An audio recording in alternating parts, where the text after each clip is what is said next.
What up, beautiful souls? In prime position for the promise. It's 11 pages in a day. You already know how we do. We're reading in the Kabbalah. Let's go. It says, this world, however, is not a creation, but is simply an imminent offspring and the image of the king and queen, or, in other words, a farther expansion or evolution of the Sephiroth, which are the emanations of the Ein Sof. This is expressed in the Sohar in the following passage. The indivisible point, or the absolute, who has no limit and who cannot be comprehended because of its purity and brightness, expanded from without and formed a brightness which served as a covering to the indivisible point. Yet it too could not be viewed in the consequence of its immeasurable light. It too expanded from without, and this expansion was its garment. Thus everything originated through a constant upheaving, agitation, and thus finally the world originated.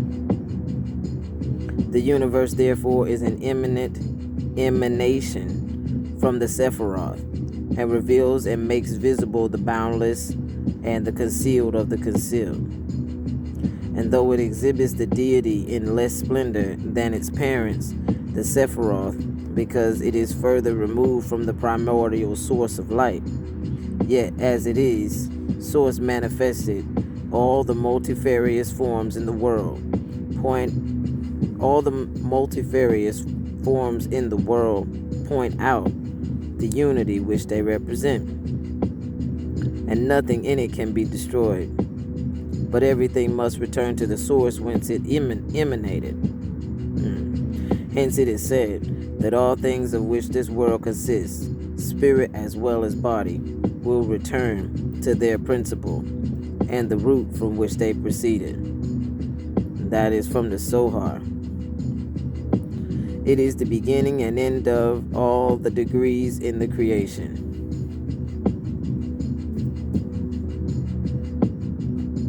All these degrees are stamped with its seal, and he cannot be otherwise described than by the unity. It is one, notwithstanding the innumerable forms which are in it.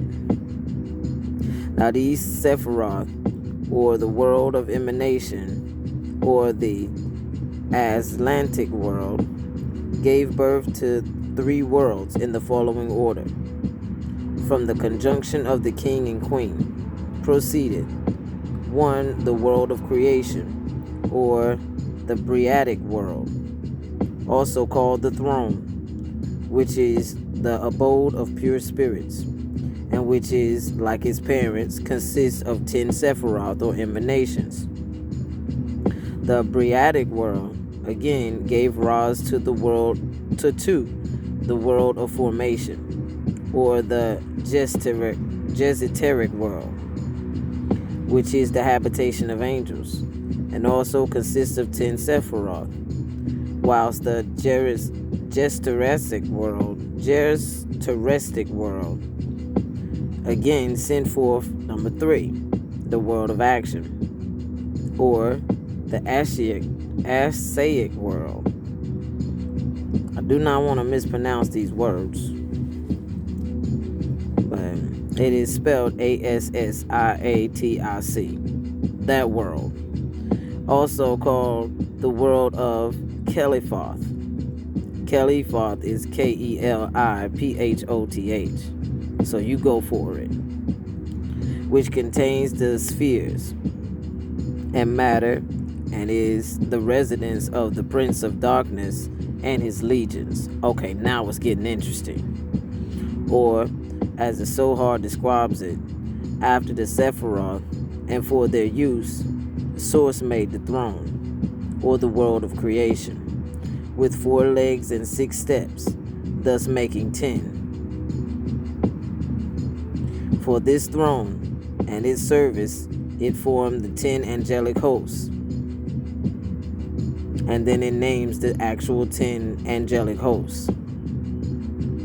And for their service again, it made Samael and its legions, who are, as it were, the clouds upon which the angels ride in their descent on earth, and serve, as it were, for their horses. Hence it is written, Behold, the Lord rideth upon a swift cloud, and shall come into Egypt. Wow. There are therefore 4 worlds, each of which has a separate sephiric system, consisting of a decade of emanations. The Atzilitic world, Atzilitic,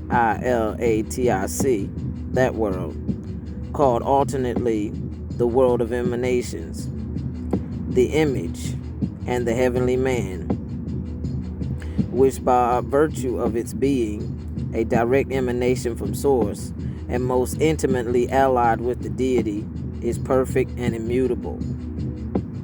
2.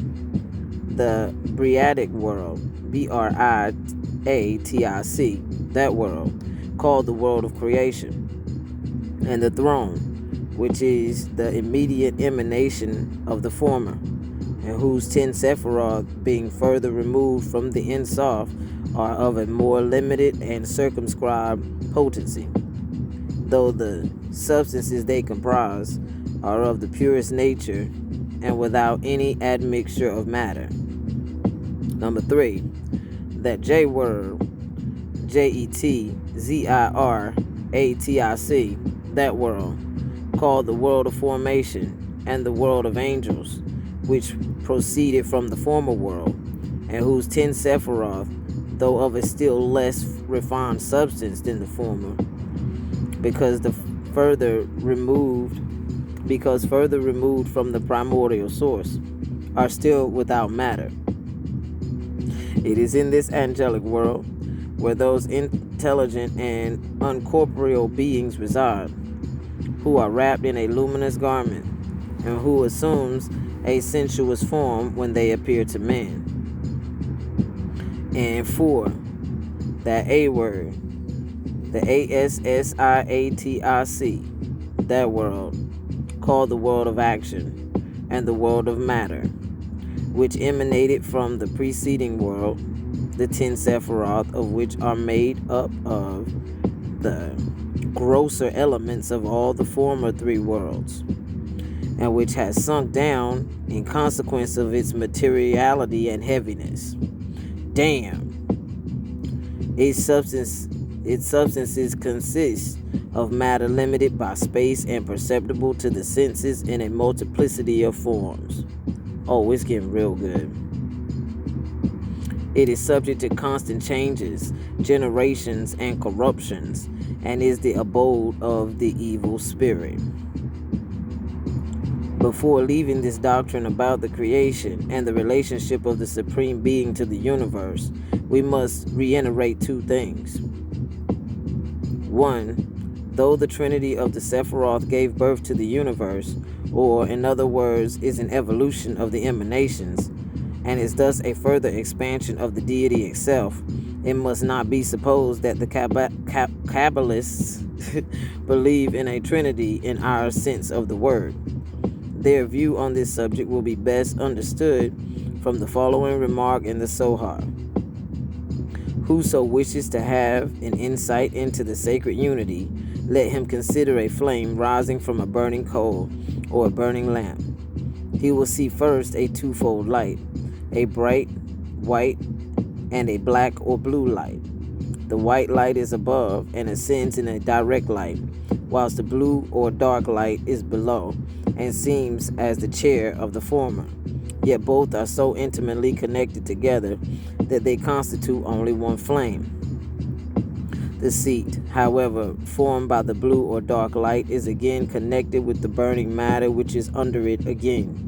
The white light never changes its color. It always remains white, but various shades are observed in the lower light, whilst the lower light moreover takes 2 directions, above it is connected with the white light, and below with the burning matter. Now this is constantly consuming itself and perpetually ascends to the upper light, and thus everything merges into a single unity. And 2, the creation or the universe is simply the garment of source, woven from the deity's own substance, or as Spinoza expresses it, source is the immanent basis of the universe. For although to reveal itself to us, the conceal of all the concealed sent forth the 10 emanations, called the form of source, the form of the heavenly man. Yet since even in this luminous form was too dazzling for our vision, it had to assume another form, or had to put on another garment, which consists of the universe. The universe, therefore, or the visible world, is a further expansion of the divine substance, and is called in the Kabbalah the garment of source. Thus we are told, when the concealed of all the concealed wanted to reveal itself, it made first a point, shaped into a sacred form, and covered it with a rich and splendid garment, that is the world. 3, this is part 3, the creation of angels and men. But y'all know we've been on here for about 11 minutes, so we gotta take a pause for the cause. There's some interesting hot shit in there. My apologies for the stumbling over the words. However, everything is for a purpose, a reason, and a season. I hope you're getting this, y'all. I hope you're getting it good. It sheds a lot of light on things, and it also gives a dark tint to things. Alright, so stay well, stay whole, y'all. Salakachle. I'ma see you on the next track. You know I'ma get at you. You already know. It's 11 pages in a day. We're reading the Kabbalah, y'all.